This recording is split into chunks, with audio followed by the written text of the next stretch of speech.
For Elton John, the yellow brick road to success was as wild as it was thrilling, but this iconic pop singer has also seen his fair share of tragedy. Elton John had a complicated relationship with both of his parents, but it was his father, Stanley, who had him walking on eggshells for much of his early life. Stanley was a flight lieutenant in the Royal Air Force, and when he was at home, John found himself living in a constant state of terror. Stanley was not just critical and disapproving, but also physically violent. John later told The Guardian, "That's the way it was in the 50s. You got slapped around the face, you got a good hiding. It was bloody good for you. It wasn't good for me." Something as insignificant as taking off a school blazer in the wrong way was enough to set Stanley off. John's father later left the family home after finding out about his mother's affair, but their relationship remained fraught. Stanley hurt John in non-physical ways too, like being a present and loving dad to his other 4 sons. In an interview with the Sunday Times, John remembered, "It wasn't that he didn't know how to relate to kids. He left us, remarried and had another family, and by all accounts was a great dad to them. It wasn't children, it was me." Music was a salvation for a young John, however, who has since admitted that his father's disapproval is what motivated him to become successful. They were estranged for 15 years when Stanley died in 1991, and John has expressed disappointment that his dad never came to see him perform live. Elton John had a tough mother, to say the least. From beating John with a wire brush during a toilet training session to harbouring resentment over his talent as a prodigal youngster, all accounts point to Sheila withholding her love and showing shocking cruelty. Things only got worse when John met his now husband, David Furnish, in 1993. When David walked through the door that night, there was something that immediately clicked with him. Sheila disliked Furnish so much that she attempted to sabotage the couple's 2005 civil partnership ceremony, and when that didn't work, she did her best to ruin the day with dramatic outbursts. She was horrible to David. She did an interview at the front page of the Daily Mail. "I haven't spoken to Elton since he married that effing David Furnish." John and his mother stopped speaking in 2008 after an intense phone call turned into a huge rift. The singer refused to invite his mother when he and Furnish married in 2014, and their estrangement lasted until shortly before Sheila's death in 2017. Though she never met her grandchildren, John thinks it's a good thing Sheila stayed away. In 2019, he told CBS Sunday Morning, "She never liked anybody, she never asked to see the children, but I'm glad they didn't meet her because she would have criticized them like she criticized me. She couldn't help herself. She's a sociopath." Elton John's drug and alcohol addiction lasted for 16 years before he finally sought help. He first tried cocaine in 1974 and, even though he threw up afterward, he quickly became hooked on the substance. This became more and more of a problem as time went on. In his 2019 memoir, Me, John wrote, "Because I was doing coke, I wasn't a rational human being anymore. You become unreasonable and irresponsible, self-obsessed, a law unto yourself. It's your way or the highway. It's a horrible drug." At the height of his addiction, John recalled how he was ingesting cocaine every 4 minutes when possible. Not even regular seizures could deter him from using. John went short periods without substances, but continued to go back to drugs and booze until deciding to enter rehab in 1990, a decision made after the death of young AIDS patient and activist Ryan White, to whom he had grown close. John had difficulty finding a facility that would treat him in Los Angeles. Most turned him away due to the number of addictions he struggled with. Eventually, he landed at an intensive rehab program in Chicago. The singer has remained sober ever since, thanks in large part to his commitment to attending AA and NA meetings. He once told Variety, "Wherever I went in the world, I found a meeting to attend." I nearly lost it all because of my addiction. I got it back because I worked very hard to become sober.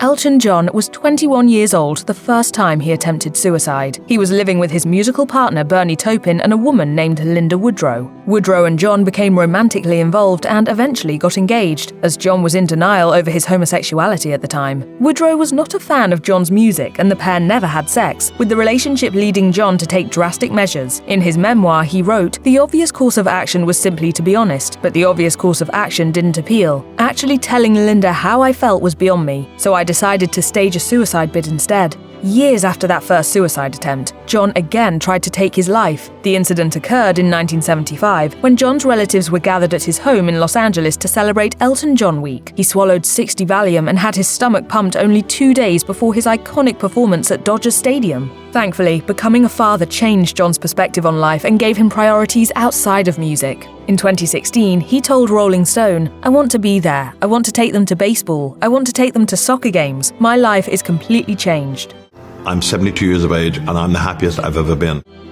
Though John Reid played an instrumental role in Elton John's early career, he was much more than just a manager.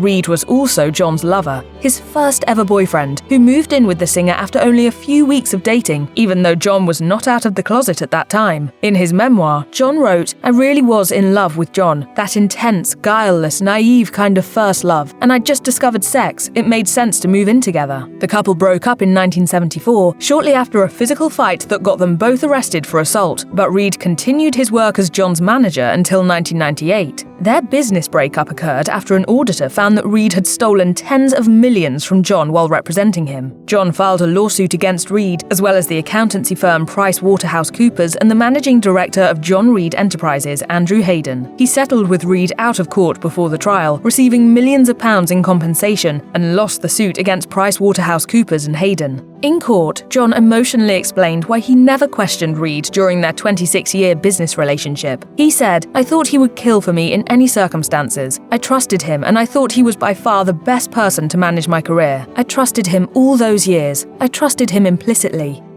Prostate cancer is the second most common form of cancer in men, with about 60% of cases being diagnosed in men over 65. A fair number of celebrities have dealt with this form of cancer over the years, but few have been as forthcoming about their experience as Elton John. John was diagnosed with prostate cancer in 2017, after abnormalities were found during the then 69-year-old's routine checkup. He quickly underwent surgery to remove his prostate, which led to several complications. One of these complications was urinary incontinence, which forced John to wear diapers when he returned to his Las Vegas residency at Caesars Palace. In his memoir, he wrote, "Pissing myself in front of an audience while wearing a giant nappy. This was definitely hitherto uncharted territory." John also experienced increasing pain post-surgery, and it was eventually discovered that fluid was leaking from his lymph nodes. He suffered through the pain for a few months, having the fluid drained regularly so he could continue his everyday life, before the surgical complication was cured by accident. As it turned out, a routine colonoscopy had shifted the fluid permanently, essentially nixing the problem for good. Unfortunately, John continued to suffer with health problems in the months and years that followed.